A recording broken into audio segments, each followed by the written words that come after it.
Aktivitas penyeberangan di Pelabuhan Tanjung Api-Api Kabupaten Banyuasin, Sumatera Selatan meningkat. Selama periode 14 hingga 19 April 2023, pelabuhan menyeberangkan 1.139 pemudik menuju Pelabuhan Tanjung Kalian di Muntok, Bangka Barat. Jumlah kendaraan yang menyeberang mencapai 431 unit, sementara jumlah pemudik dari Pelabuhan Tanjung Kalian lebih banyak, 3.865 penumpang dengan jumlah kendaraan 846 unit. Pelabuhan TAA mengoperasikan 14 kapal penyeberangan jenis Ro-Ro dengan kapasitas rata-rata 100 hingga 350 penumpang dan jumlah kendaraan 10-35 unit. BPTD Wilayah 7 Pengelola Penyeberangan mengantisipasi lonjakan pemudik. Pihaknya mempercepat waktu bongkar muat kapal menjadi 1 jam, yang di waktu normal dapat memakan waktu 1,5 jam. Hal itu bertujuan agar tidak ada penumpukan di dermaga. Pihaknya juga membuat buffer zone antrian kendaraan, hingga tidak ada antrian yang mengular hingga jalan umum. Pelabuhan ini dominannya adalah di Tanjung Api-Api dan Tanjung Kalian di Bangka.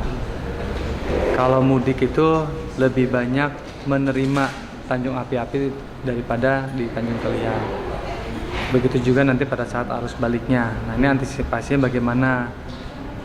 Kami sudah meminta kepada operator pertama untuk buffer zone. Jadi buffer zone itu kalau antriannya sudah panjang sekali, mereka diendapkan dulu di area parkir.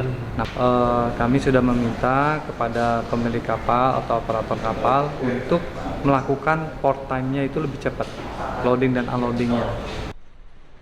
Pelabuhan TAA menjadi andalan para pemudik dengan kendaraan pribadi untuk keluar dari Pulau Sumatera menuju Pulau Bangka dan sebaliknya.